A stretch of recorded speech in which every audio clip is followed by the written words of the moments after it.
Coming up in our newscast tonight. The reunion for war-torn families proceed as scheduled. Braving through strong winds and rain, participants all made it safely to the venue to meet their long-lost loved ones from across the border. With Soulik moving out of the Korean peninsula earlier than anticipated, typhoon advisories are lifted in most regions, but Jeju is still reeling from widespread damage after being hit hard by the force of nature. Next week, Mike Pompeo will travel to North Korea again for further denuclearization discussions. The top diplomat also names a new addition to his team that's looked to help expedite the process. News Center begins now.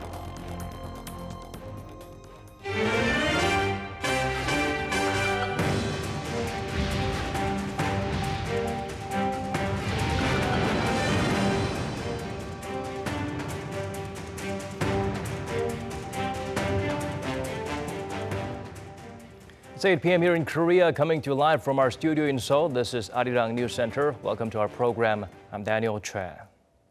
Once again, our starting point is the inter-Korean reunions for separated families. This is the second round of such reunions following the first three-day session held earlier this week. It was the turn of the participants of this session to meet with their loved ones after a lifetime of waiting. And that meeting took place today at a resort on Mount Kumgang in North Korea. Our Park Geun-hye has been following the event for us since day one. Hee-jun, what do you have for us at this hour?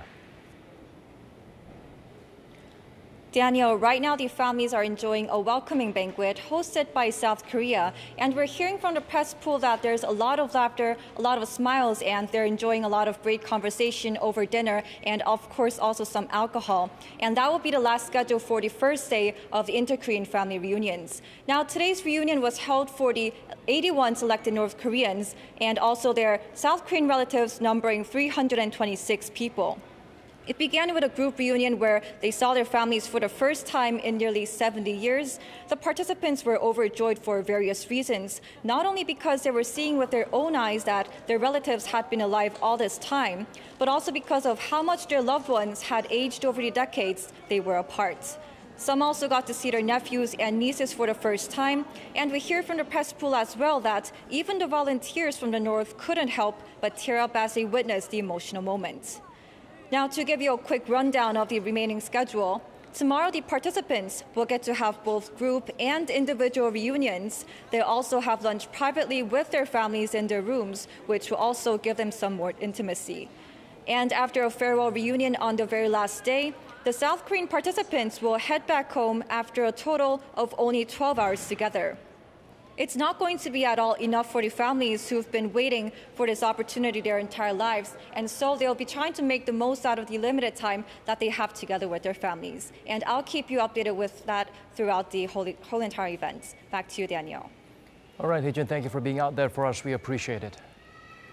Staying with the family reunions, this time we're going to turn the spotlight to the many heartbreaking stories of the individuals who have been kept from seeing their loved ones for too long. In fact, nearly all their lives. To help us do just that, we have our Ji-won joining us in the studio. Ji-won, thank you for coming in. I understand many of the participants are in their twilight years.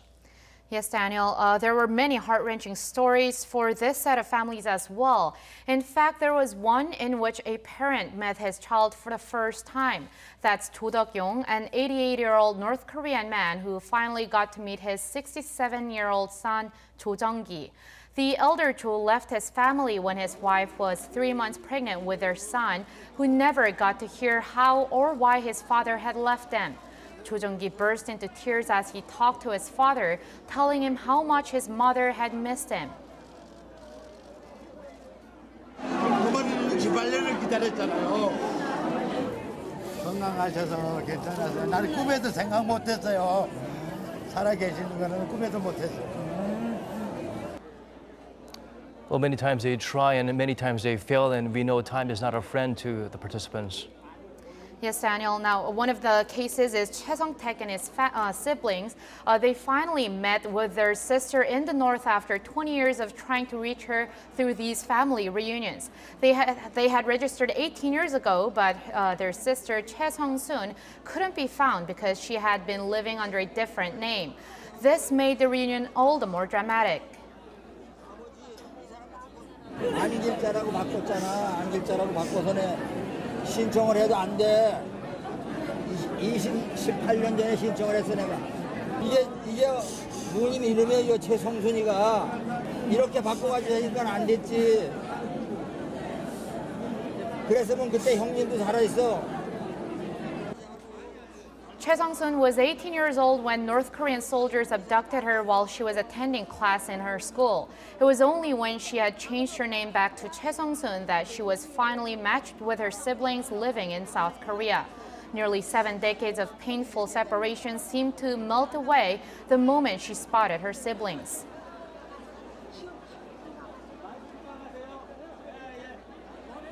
Well, so many tear-jerking moments there, but I think some of the standout include a person recognizing a relative that she has never met before. Yes, Daniel. Son Kyung-chul and his sisters met with their aunt in the north, Moon Sung-ok. Now, although she is an aunt they have never seen before, they all burst into tears the moment they saw her, as Moon looks just like their late mother who passed away 5 years ago. 엄마도 저 믿거든? 근데 너무 똑같대. 쌍둥이 같으니까. 저기서 들어오는데 우리 엄마가 살아 돌아오시는 줄 알았어.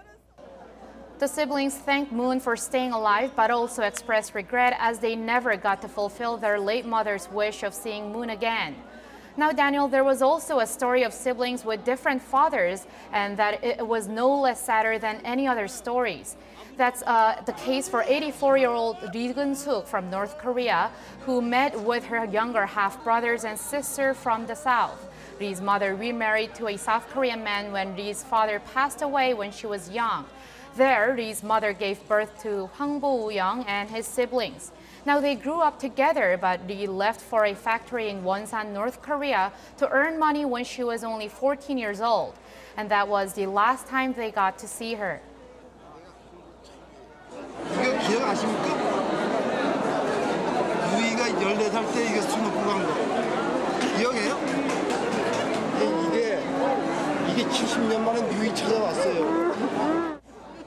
Mr. Hwang Bo said his mother held on to the piece of cloth remade and kept it close and dear until she passed away. All this seems vivid reminders of a painful reality of a nation divided. We do hope that such events will be held more regularly in the future. Thank you so much for coming in today, Ji-won. Thanks for having me.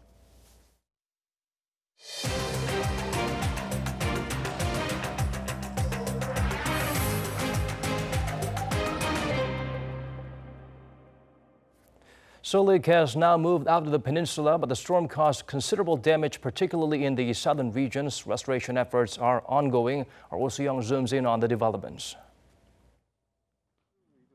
Typhoon Soulik appears to have passed over South Korea, moving out at sea near the east coast city of Gangneung. The Korea Meteorological Administration said Friday the typhoon has substantially weakened after hitting the peninsula the day before. The earlier than expected departure on Friday afternoon has caused most regions to lift their typhoon advisories. Still, authorities recommend locals living in regions along the east coast to exercise caution. The typhoon, with winds up to 126 kilometers per hour, battered the southern and central regions of the country, leaving casualties and infrastructure damage in its wake.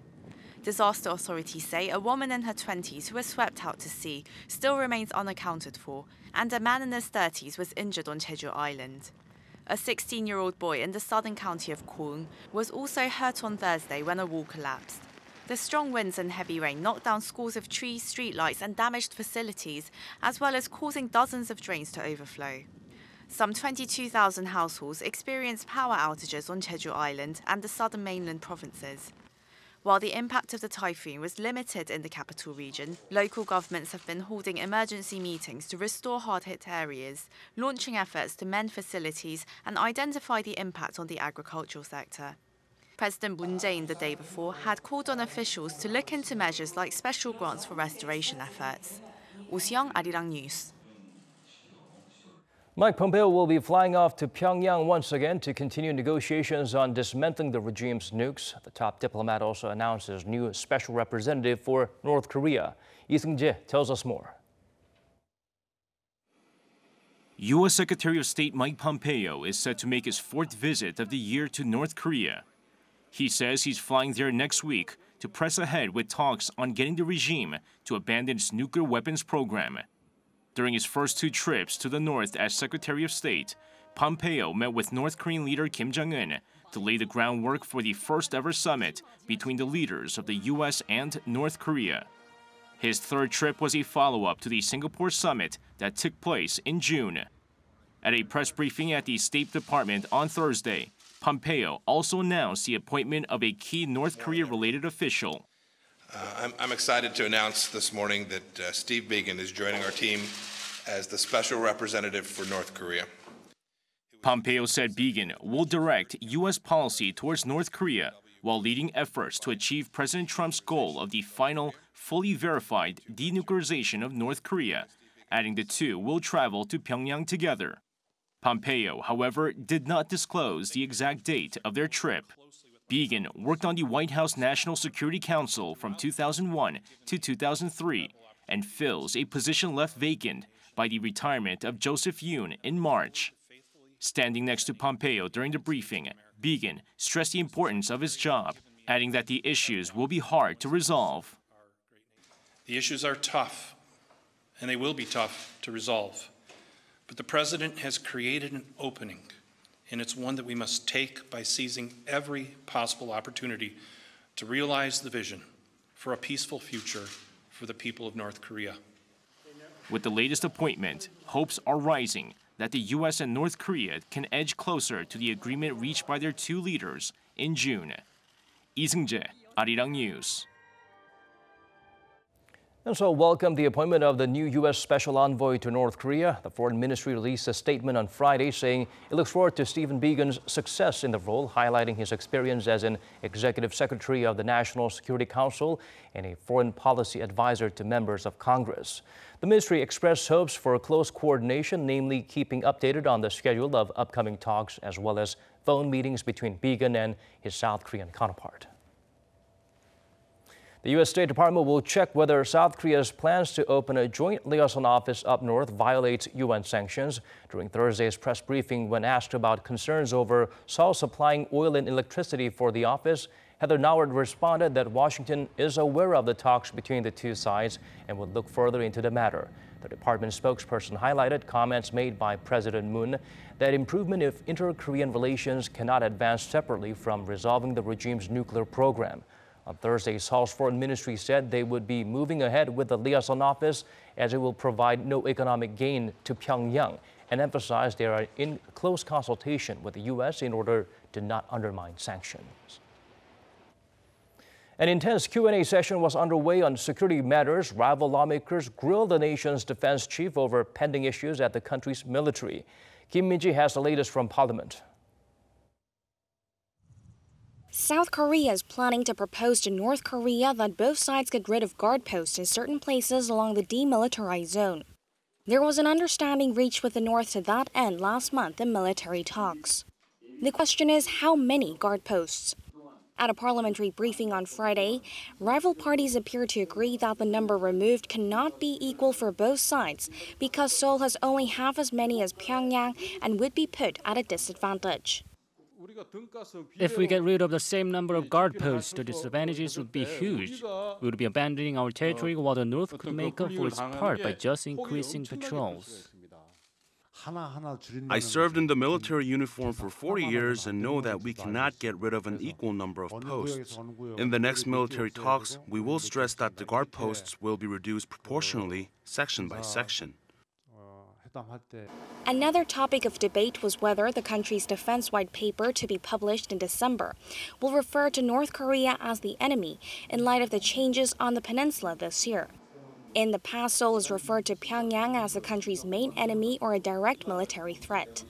Opposition lawmakers said the question hardly merits consideration at this point, while the ruling party said that whether it's in the defense white paper or not, it's covered in military training. The defense minister also said that the term enemy applies to any entity that invades South Korea's territory or airspace or threatens the Korean people or the country's assets. In my opinion, I don't think it's a matter of whether we put that in there or not. It could change depending on the security situation in our country or the situation in neighboring countries.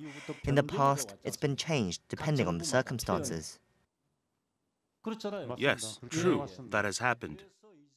As for July's Marine chopper crash that killed 5 troops, the defense minister said that it appears to have been caused by a fault in the fuselage.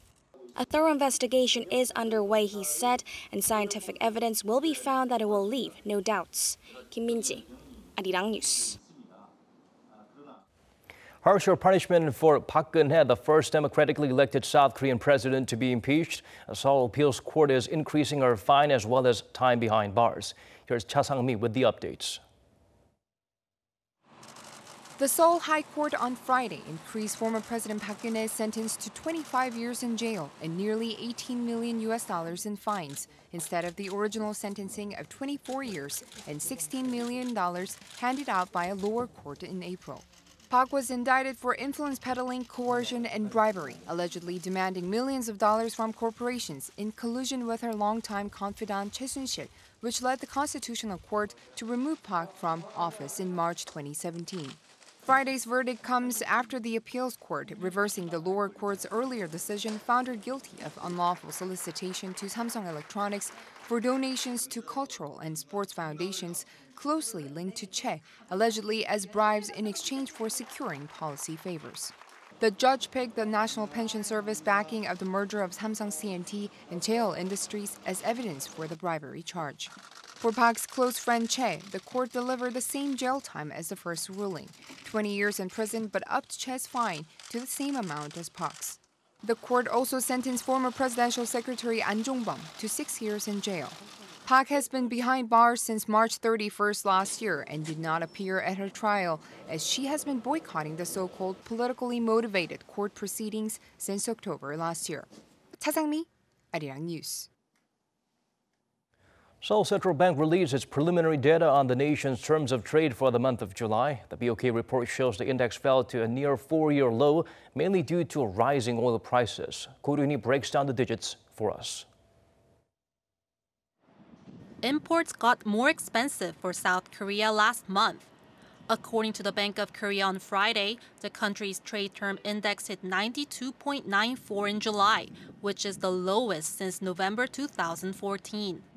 This index measures the amount of imports a country can buy for each unit it exports relative to the base year 2010. Last month's index is down 9.7% from a year earlier, marking the largest on-year decline since December 2011. The central bank said the sharp drop in the index is driven by rising oil prices because South Korea relies heavily on crude imports from abroad. An economist added that this also directly affects import prices in general. If oil prices rise, the cost of producing industrial products automatically increases as well. So when South Korea imports products, it means we have to pay more money than before. However, strong export growth means that the income terms of trade, which is the amount a country can import with the total value of its exports, actually increased, edging up 1.6% on-year to 145.79. Korea's export volume index increased by 12.5% on-year, recording its highest level since September 2017. The BOK attributed the hike to rising global sales in semiconductor manufacturing machines and electronic products. Ko Ryun-hee, Arirang News. Over in Washington, a rather unproductive trade talks between the U.S. and China ended on Thursday. According to White House Deputy Press Secretary Lindsay Walters, the two sides exchanged views on how to achieve fairness, balance, and reciprocity in the economic relationship, but gave no indication that any serious progress has been made. Beijing's Commerce Ministry statement on Friday reads the two sides had a constructive and candid exchange over trade issues and will keep in touch on the next steps. Citing Chinese officials, Bloomberg reported there are no more negotiation sessions scheduled before America's midterm elections in November. Even as the officials met, Washington slapped another round of 25% tariffs on Chinese imports worth $16 billion, with Beijing retaliating through similar measures. Technology, does it expand our imagination or invade our thoughts? Our Hansua visited a unique forum that shows how the art and design industry is using advanced tools that make work easier and help artists break out of the boundaries that constrict their creativity. Participants are painting on an iPad rather than a sketchbook. They can create 3D images that could previously only exist in their head. Glenn Vilpu, one of Hollywood's top figure drawing instructors, is using digital tools to help students to draw anything they want. On the other side of the forum, a participant is using a virtual reality healing program, allowing them to experience a walk in the forest. Through the virtual reality program, my vision changes as I turn my gaze. I really felt like I was on a trip. Experts from fields such as cartoons, animation, games, and new media have gathered at the 2018 Seoul Imagination Forum to discuss the widening boundaries of human imagination in the era of artificial intelligence. Celebrating its third anniversary this year, the forum is being held at the Dongdaemun Design Plaza in Seoul for 2 days from August 24th to 25th. I think the new digital technology enables animation to try things which were technologically not possible before.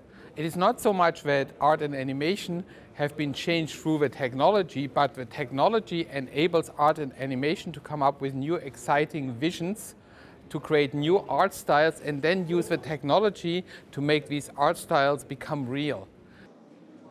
Some people have concerns that artificial intelligence is invading human imagination, but experts say that using technology as a tool can help people expand their imagination.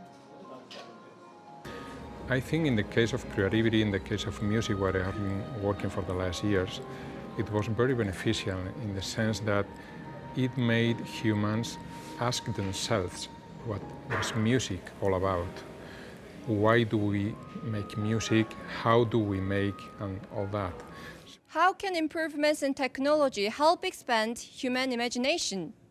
Seoul Imagination Forum might have the answer. 한수아, Arirang News.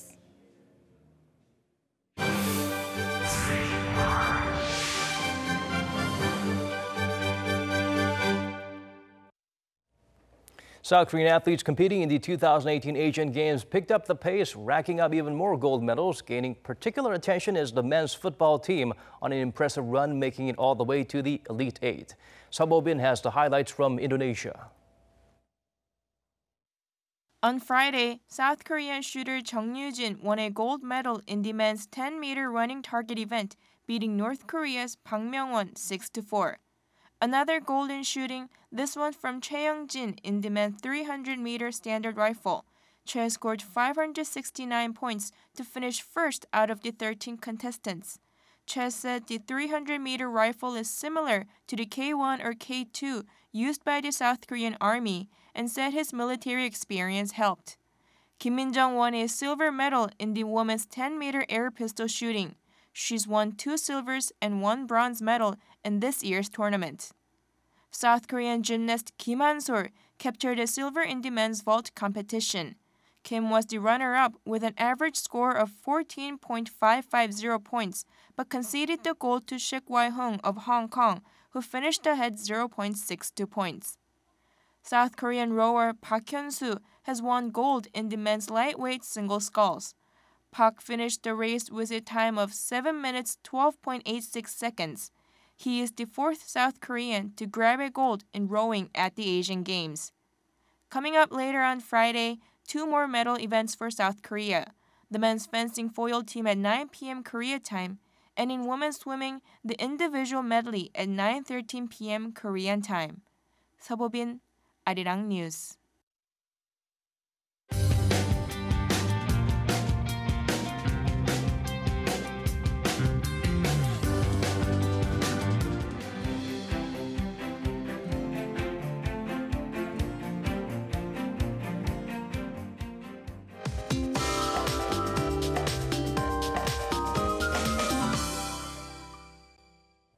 Time to turn to Michelle Park at the Weather Center for the updates you need. Michelle, the typhoon has passed, but the rain still lingers. That's right, Daniel. Korea is no longer directly affected by the storm, but there are still some of the leftover rain clouds. Now, throughout the evening, there is about 5 to 20 millimeters of rain still left to fall in Gangwon-do and North Gyeonggi-do province, and light showers are over to plan on Jeollabuk-do province and also on Jeju as well. Now, Saturday afternoon will be brighter for most places, and the central region is expected to be partly cloudy, while Jeju will be gray after a light rain in the morning, and Beijing and Tokyo will be cloudy also, but with higher daytime highs. The nation's morning lows will stay at between 22 and 25 degrees Celsius, and Seoul beginning at 23 degrees. And the daytime highs are going to be cutting back a few notches, Seoul topping to 30, while Gwangju and Jeju are expected to be marking under 30 degrees.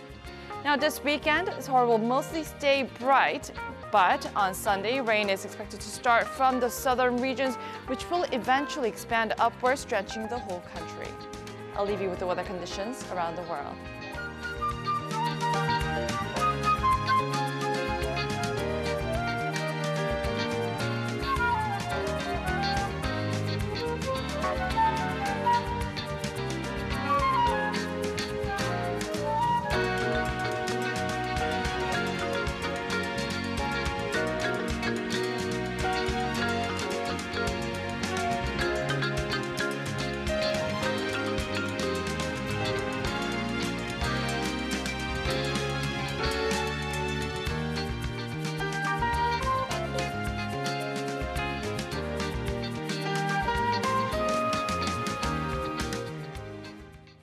These are the stories we could pack into our newscast tonight. Thank you for watching. Here's wishing you a safe and recharging weekend.